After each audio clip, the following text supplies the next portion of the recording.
Відеозвернення.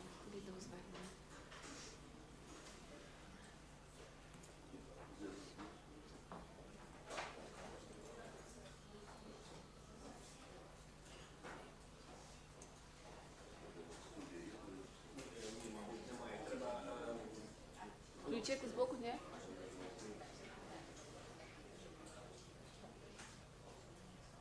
О, є. Є зв'язок, мене чути, так? Да?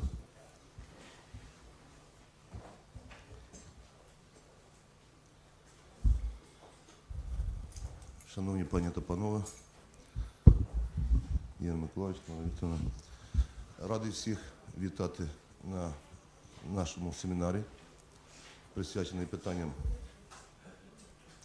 «Жива, релігійна, спадщина, всесвітнього значення, спільне управління та стале використання». Також хочу засвідчити свою глибоку повагу всім іноземним та експертам з України, які зацікавилися питаннями. Чути чи не чути? Так, добре. Які переймаються питаннями, які будуть порушені під час нашого семінару. Хотів би також зазначити, що у нас на семінарі присутні такі поважні гості, як міністр культури України Євген Міщук, заступник міністра культури Тамара Мазур, а також заступник міністра соціальної політики Олександра Чуркіна. Також у нас присутній заступник голови Національної комісії України у справах ЮНЕСКО, посол з особливих доручень Міністерства закордонних справ України Сергій Рева.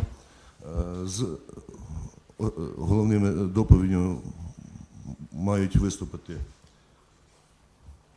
доктор Крістофер Янг, постійний експерт з питань всесвітньої спадщини ЮНЕСКО, професор Оксфордського університету, а також доктор Хосе Марія Малароч, член спільної робочої групи ЦВС ЮНЕСКО, директор дорадчих органів щодо спадщини релігійного призначення, член Всесвітньої комісії з охорони природних територій, член спеціальної групи з питань культурних і духовних цінностей, що охоронюють природних територій.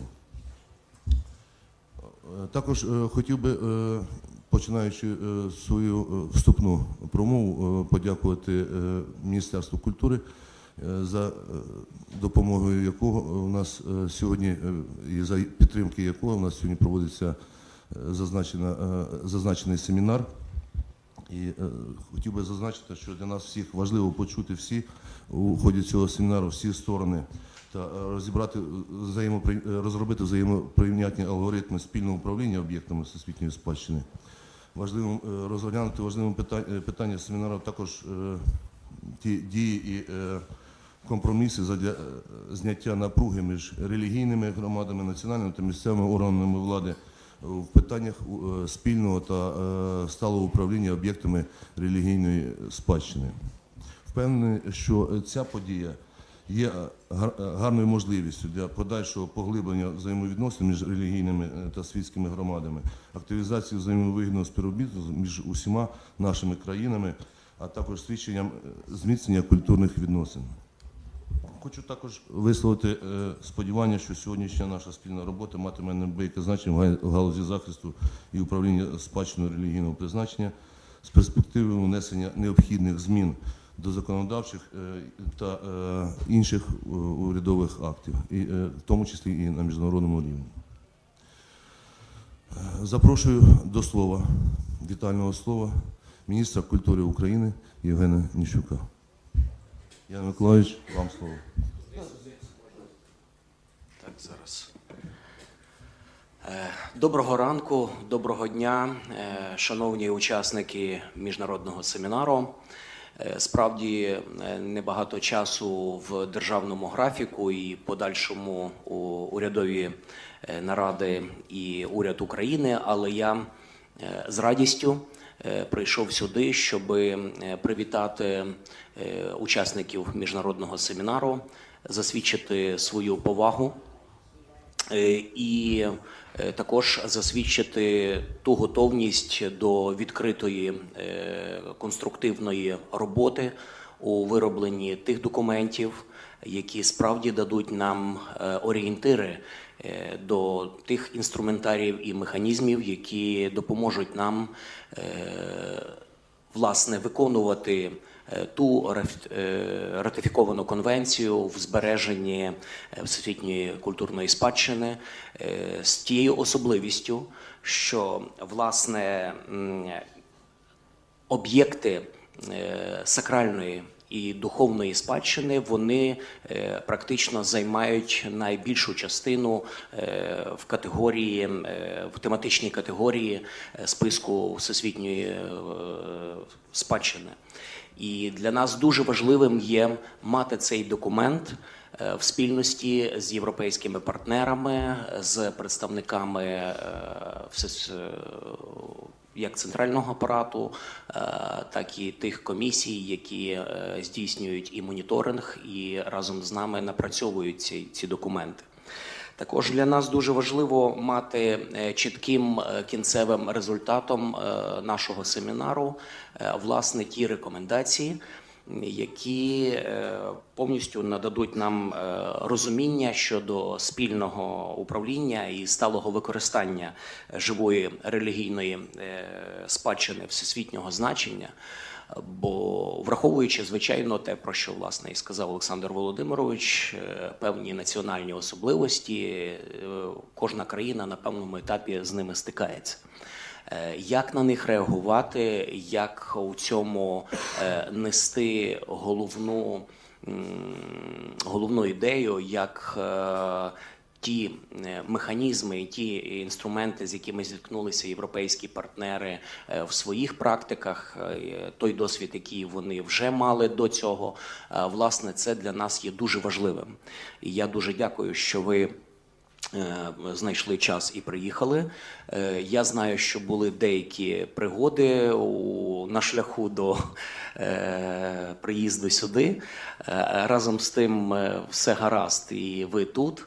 І наші фахівці цілком є в розумінні відповідальності за ті документи, які будуть вироблені на семінарі. Я дуже радий, що з-поміж робочого моменту і тих моментів, коли наші відомі спікери будуть ділитися своїм досвідом, ви будете мати можливість безпосередньо сьогодні побувати в нашому славетному, сакральному, духовному місці в національному заповіднику Києво-Печерської лаври. А завтра, наскільки я знаю, ви відвідаєте Софію Київську. Ці два об'єкта є всесвітньою спадщиною, і це ті два об'єкта, які є яскравим прикладом того, як ми можемо напрацьовувати ті практики, про які ми будемо говорити на семінарі. І через якийсь час ми можемо ділитися, як ми пройшли ті чи інші процеси, в тому числі в обставинах певних ризиків. Тому я думаю, що це буде дуже цікавим досвідом і для наших шановних партнерів, які приїхали з багатьох країн. Я бажаю всім плідної роботи. Мої колеги і заступниця Тамара Мазур будуть доповідати в тих документах і тих рекомендаціях, які справді дадуть нам, можливо, потрібно буде додаткові якісь важелі в постановах і розпорядженнях уряду України, і я, відповідно, буду це імплементувати на державному рівні. Дуже дякую. Дякую, Євген Миколайович. Шановні пані та панове, хотів би зазначити у декілька слів про те, що в контексті управління об'єктами релігійної спадщини чи релігійного призначення є певні особливості архітектури самих цих об'єктів, що в значній мірі ускладнює доступ усіх верств населення до цих об'єктів. Так склалося історично, і не завжди воно надавало можливість всім громадянам без виключення відвідувати їх, в тому числі як і музейні об'єкти. Але особливо це стосується людей, які мають певні фізичні потреби. І на сьогоднішній день заповідником було почато діалог з Міністерством соціальної політики з метою вирішення цих питань, тобто пошуку шляхів з застосуванням сучасних технологій для того, щоб надати можливість доступу всім без виключення громадянам до таких об'єктів.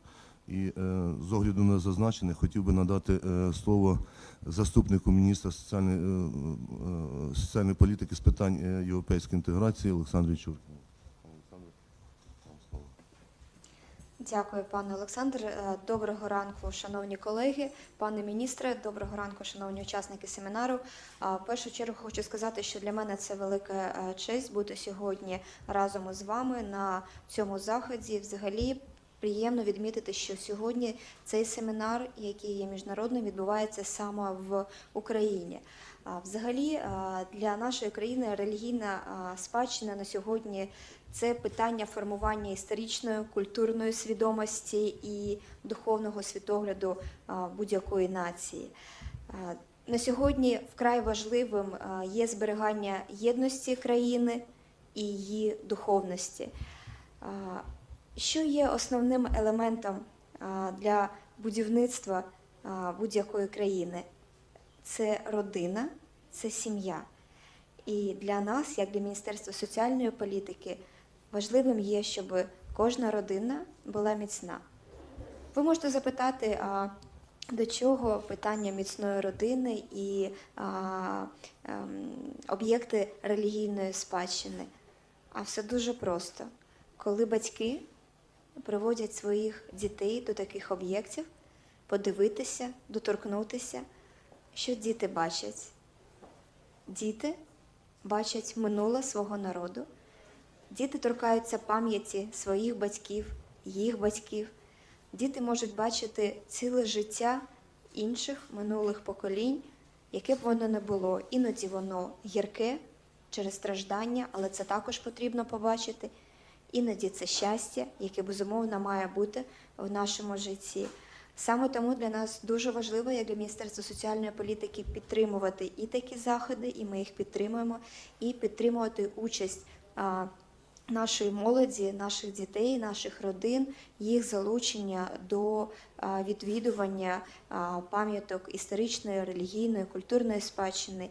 Як сьогодні вже зазначив пан Олександр, так наразі ми ведемо діалог для того, щоб зробити такі пам'ятки відкритими, тобто надати вільний доступ, фізичну можливість для всіх громадян нашої країни і гостей нашої країни, які мають певні порушення щодо мобільності, відвідувати наші такі видатні духовні міста і також насичатися нашою культурою, нашою історією.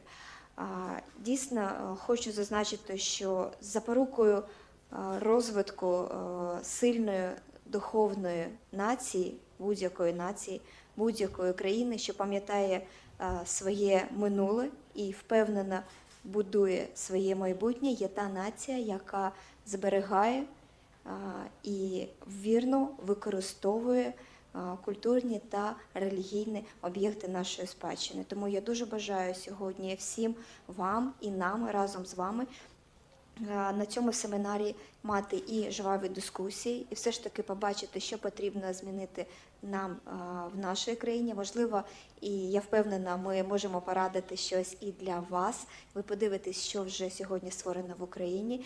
І через такий впевнений діалог ми знайдемо правильні шляхи і вибудемо стратегію, як дійсно зберігати і відповідно використовувати об'єкти релігійної спадщини. Тому дуже вам дякую за можливість бути сьогодні разом з вами, вчитися разом з вами і бажаю всім плідної співпраці, роботи і гарного дня. Дякую.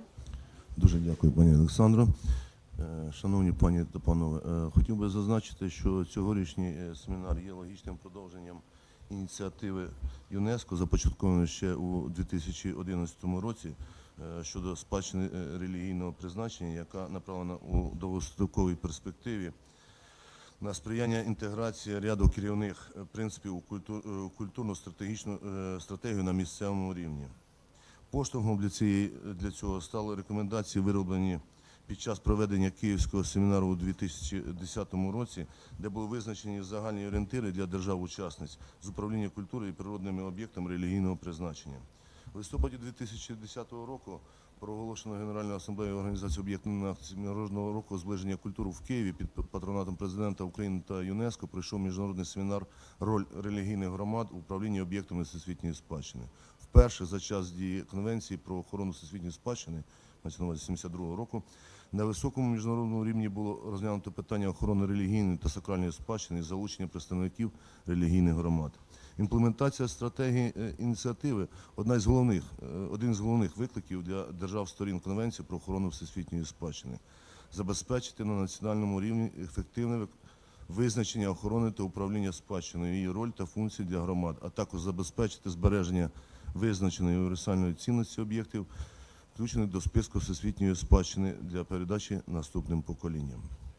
Національний Києво-Печерський історико-культурний заповідник у своїй міжнародній та охоронній діяльності активно співпрацює з Центром всесвітньої спадщини ЮНЕСКО. Саме тому для участі у семінарах була також запрошена директор Центру всесвітньої спадщини ЮНЕСКо Мехтіль Рьослер.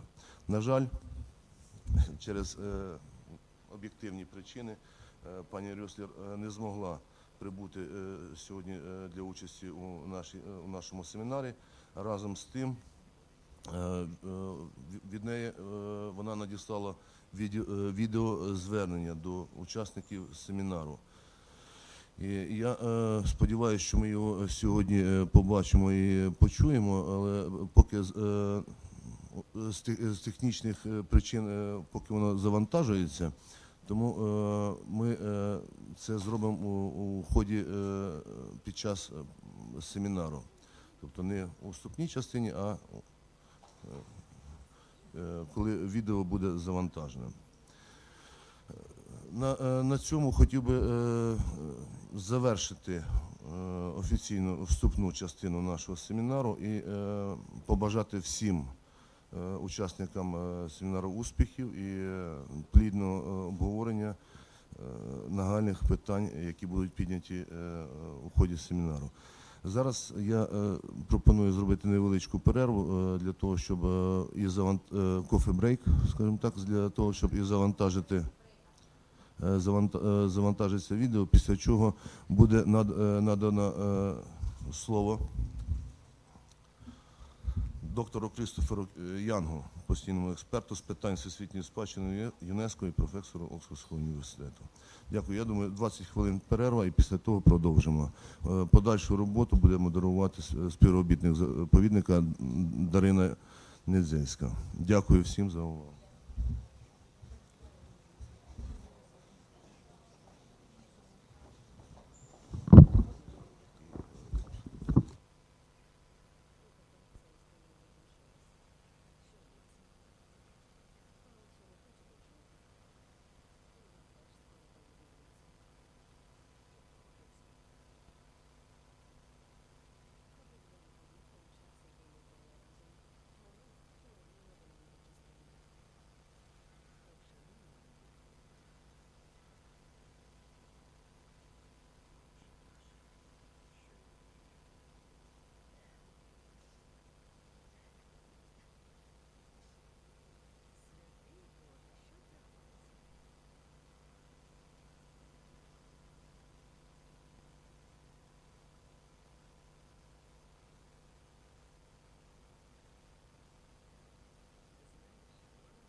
and participants of the international seminar Living Religious World Heritage, Participatory Management and Sustainable Use, and of the first network meeting of the site managers of World Heritage properties of religious interest.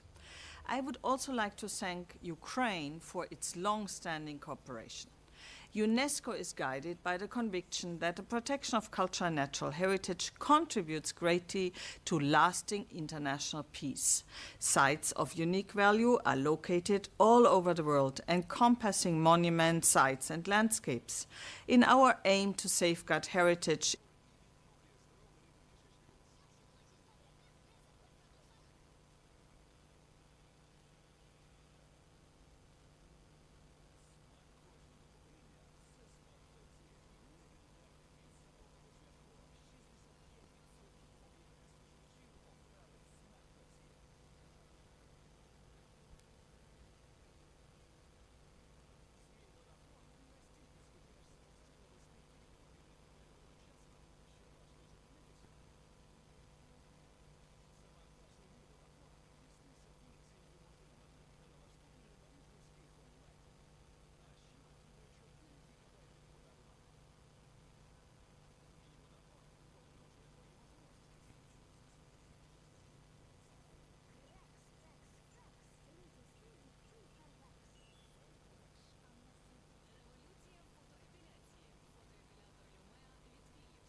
Dear participants, please take your seat and we'll continue our session.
Шановні пані та панове, як я вже і говорив перед перервою, у нас зараз є можливість прослухати відеозвернення директора Центру всесвітньої спадщини ЮНЕСКО пані Рьослер. Будь ласка.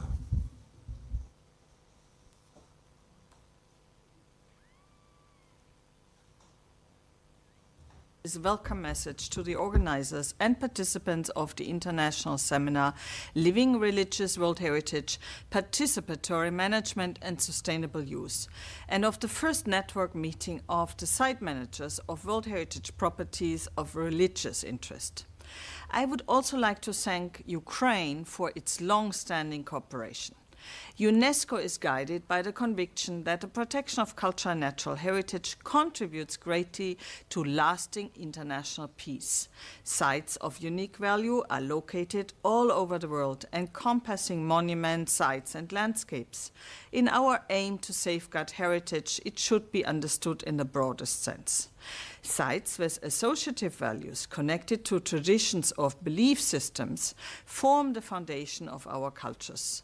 Identifying and acknowledging all interconnected values becomes therefore a priority for UNESCO, but also for the whole of humanity. In recent years, UNESCO played a leading role in the development and promotion of powerful actions related to the protection of culture and natural heritage in all its forms. The UNESCO initiative on heritage of religious interest serves the objectives of the World Heritage Convention.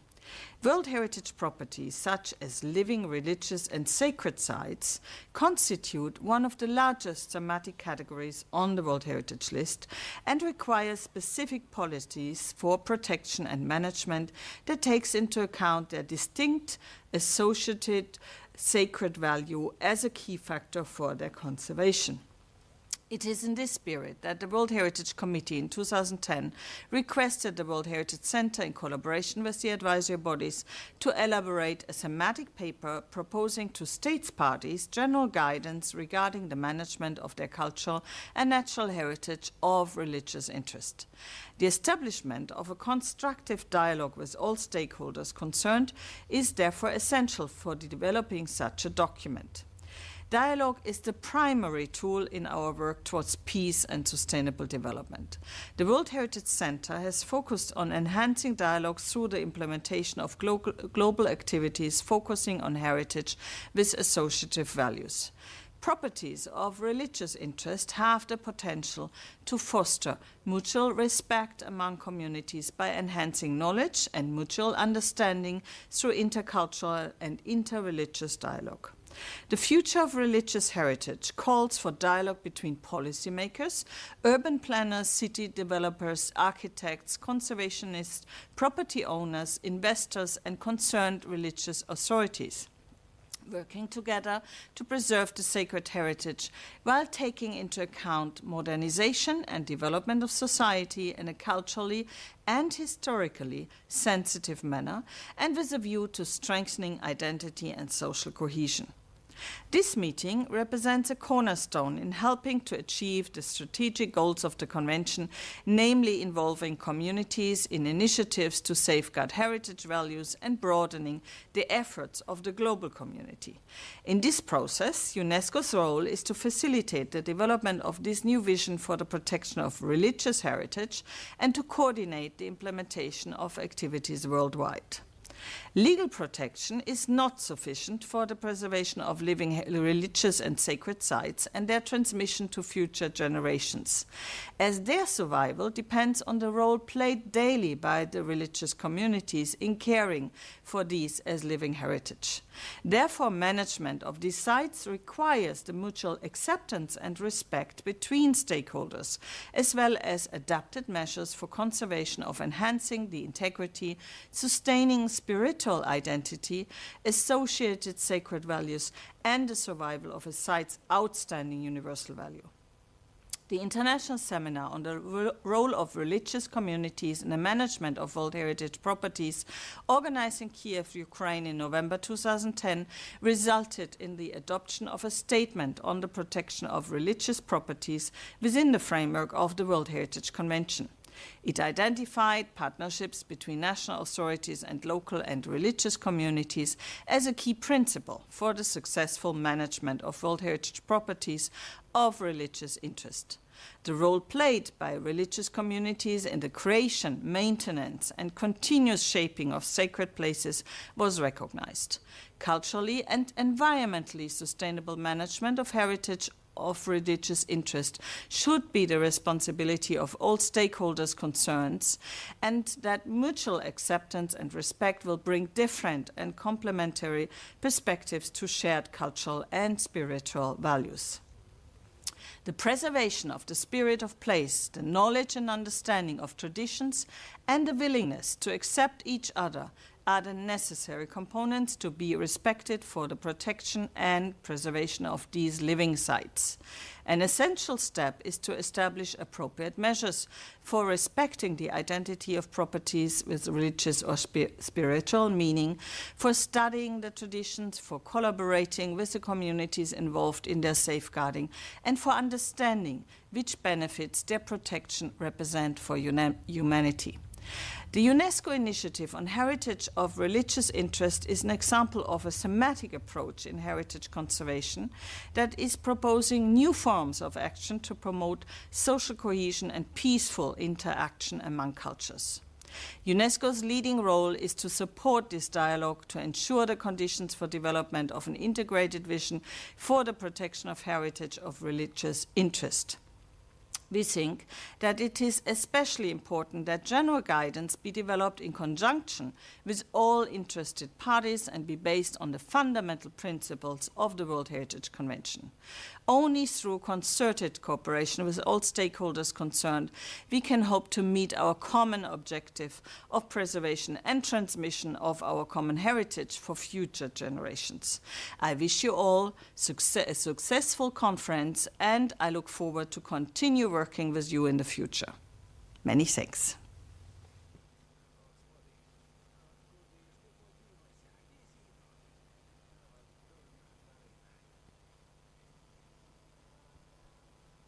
Панове, дозвольте подякувати від усіх вас, всіх учасників семінару Центру всесвітньої спадщини ЮНЕСКО, а також безпосередньо директору центру пані Рьостер за її підтримку в організації даного семінару і побажати всім ще раз успіхів і плідної співпраці. А зараз до слова запрошую головного доповідача семінару доктора Крістофера Янга.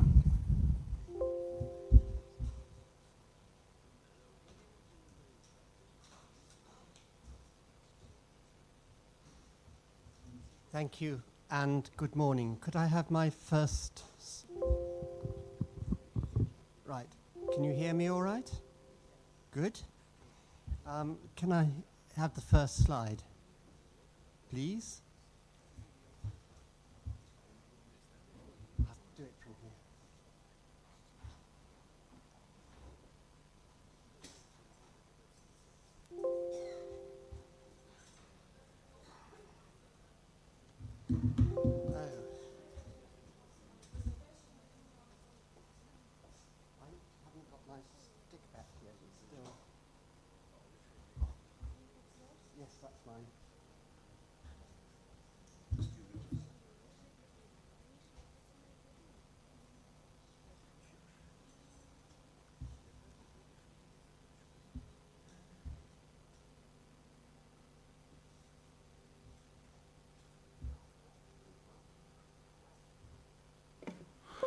Перепрошую пару хвилин і пару секунд продовжимо нашу роботу.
apologies. This is working. My apologies for the delay, which appears to be a fault with my memory stick. Not a fault with my own memory, yet. It gives me great pleasure to be here and to be talking on this topic of the progress of the Properties of Religious Interest Sustainable Management Initiative, particularly because this is where it started very largely back in 2010. This, Ukraine and the Reserve were the first body to take up the request of the World Heritage Committee that somebody should do something about the properties of religious interest. So it's very appropriate that we should be back here today to continue the initiative.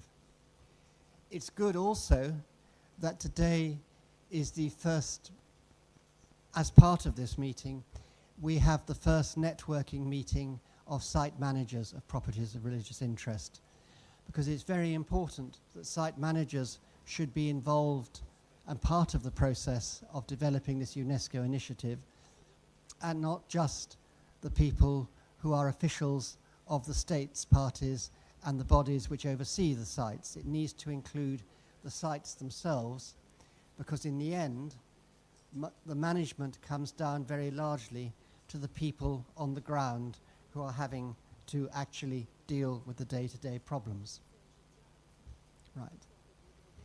If you want to read about the background of the initiative, there is a great deal on the UNESCO World Heritage Centre website about it, and you can read there the results of the previous meetings and so on, what is intended and so forth. And I'm not going to go into that in great detail now, particularly since we have delayed starting because of the technical problems. Right.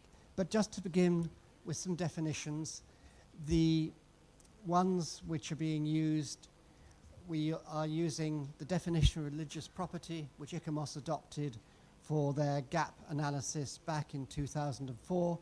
Any form of property with religious or spiritual associations, churches, monasteries, shrines, sanctuaries, mosques, synagogues, temples, sacred landscapes, sacred groves, and other landscape features.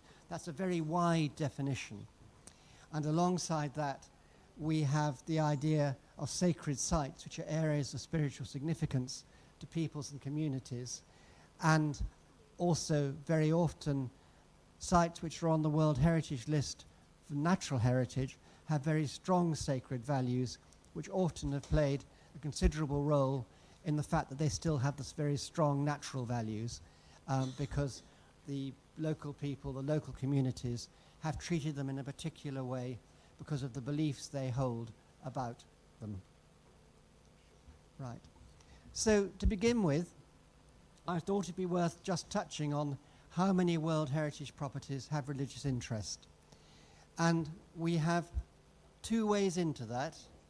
One is an inventory which was prepared in the early stages of the initiative in sort of late in 2015 for a meeting in early 2016.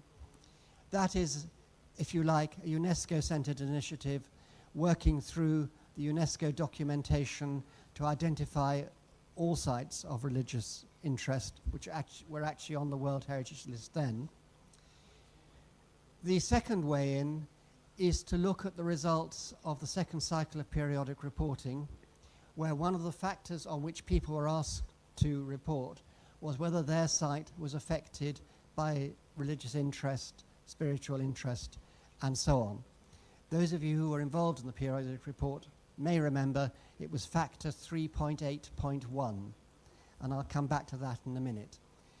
If you want to know more about the database project, the work was done mainly by Ole Soe Eriksson, who is with us today, and any questions you put to me on the detail, I shall direct straight to him. So he's warned. Right. So the database was completed in January 2016, and it included all the properties for which UNESCO could find evidence in all those different types of documentation which are listed on the slide. And broadly, they were then categorized into 5 broad categories, so that you have a very wide range of type sites. You have city centres, village areas, urban areas, which contain sites of religious interest, as it might be a church and so on. So that would include all those medieval cities in Europe on the World Heritage List which have churches within them. Very often the religious interest will not be a principal factor of the outstanding universal value. You have landscapes, both natural ones inscribed under natural criteria and cultural landscapes, which again can have religious interest, either in the nature of the landscape itself or in the buildings and so on and establishments contained within it. You have the archaeological sites. Stonehenge, for example, figures as a site with religious interest back in the Neolithic and Bronze Age 5,000 years ago. But also, Stonehenge still has religious values today, which it has acquired in the last 150 years from people who have decided they see something sacred and holy there, which has become a factor in its management, although not part of its outstanding universal value. Then there are monuments and freestanding structures, which would include include great churches, monastic establishments, and so on. And then there are routes, which can also have religious value. The classic one on the World Heritage List from Europe would be the pilgrimage route of Santiago del Compostela, both the Spanish component and the French serial nomination associated with that, but also elsewhere in other parts of the world.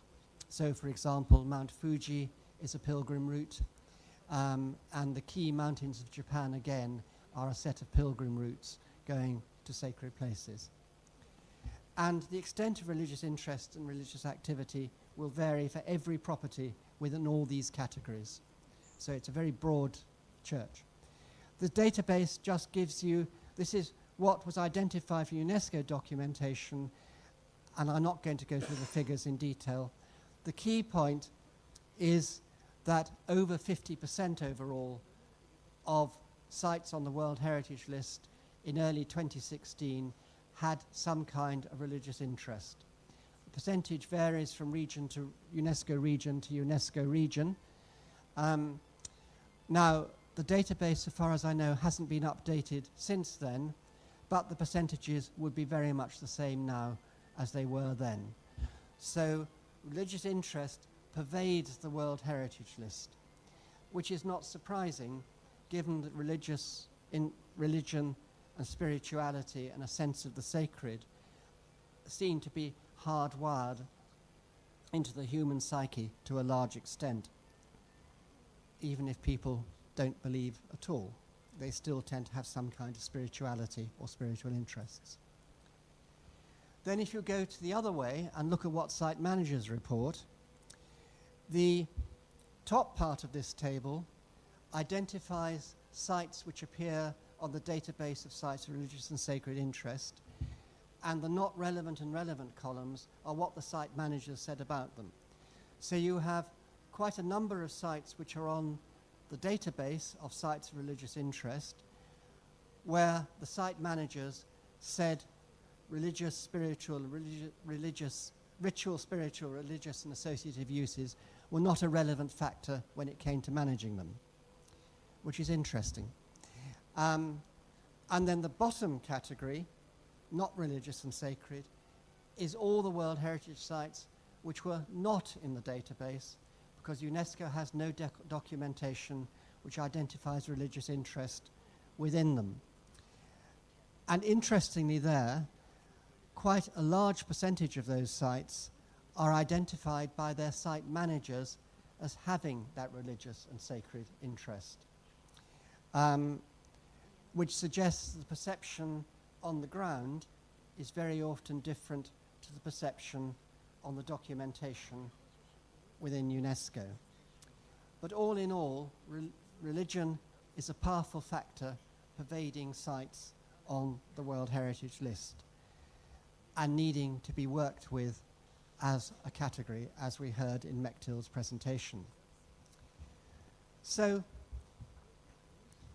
Worldwide, again, this is based on the figures going back to 2016, 54% of all properties are considered to have religious, sacred and spiritual values according to the information on the database. But 65% of properties on the World Heritage List report ritual, sacred, religious interest as being a factor which affects their management. And 44% of properties not on the database reported this as a factor affecting them, which again emphasizes the role of the religious and spiritual across the world. Right, so if you look at religious sites, they have a number of management issues. Very often, their statements of outstanding universal value don't recognize their religious value sufficiently or at all. Even if it's a religious building, such as Westminster Abbey in England, it's on the World Heritage List primarily because Icamos thought it was a wonderful piece of architecture and a burial place of English kings and queens. Religion doesn't get a mention in the Icamos evaluation and therefore barely gets a mention in the retrospective statement of outstanding universal value, which the Dean of Westminster, who's the head religious person there, thinks is very wrong. And I tend to agree with him, but we're stuck with what Icamos said back in the 1980s. Sometimes the religious interests will be more local and national than international, and therefore can't figure as part of the outstanding universal value. And sometimes, particularly in urban areas or cultural landscapes, the religious component is comparatively small. It's very difficult to change outstanding universal value because effectively you have to renominate your site, which is an expensive and lengthy process. But any site manager needs to be trying to protect their sites, to protect all their values, not just the outstanding universal value. So if the site has religious value, that should be protected and looked after. Management approaches vary enormously. You have sites where there is no involvement of religious communities of any sort in how they're managed, and you have sites which are managed by the religious community effectively. The strongest example of that is the Holy See, which is a theocracy, and where the whole site, the whole of the Holy See, is a World Heritage property, and it's managed by the church, because it is the church. Mount Athos is not far behind that, in that it's autonomous, and de facto independent in many ways of the Greek government, but not always. But in many other sites, the involvement of religious bodies is very low, but often that reflects a general lack of involvement of communities as a whole. Management approaches will also be very much varied by national government practice.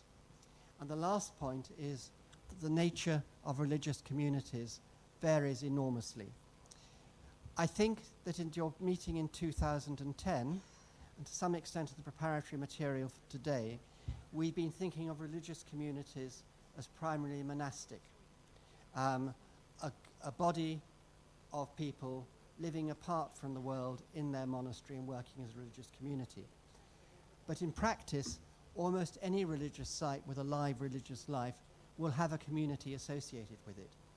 For example, I attend my parish church in the town where I live in England, and the congregation of that church, which is made up of lay people doing all sorts of things all across the town, are a religious community when it comes to the church. And they are largely responsible, they are entirely responsible, we are entirely responsible for its day-to-day management. And we are responsible also for initiatives to change the building or to conserve the building.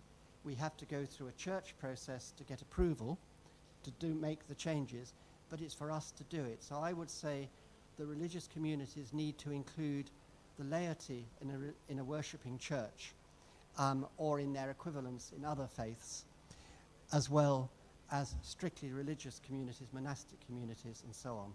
Just a factor to bear in mind as we go through, because the range of communities with which we're dealing is actually very large, ranging in the English case from great medieval parish churches in rural villages where they have a worshipping community of about 10 people, because we're not a very religious country these days, who have enormous difficulties in maintaining their building and using it and so on, through to great monastic communities with a tight community life and a tight sense of self-awareness and so forth.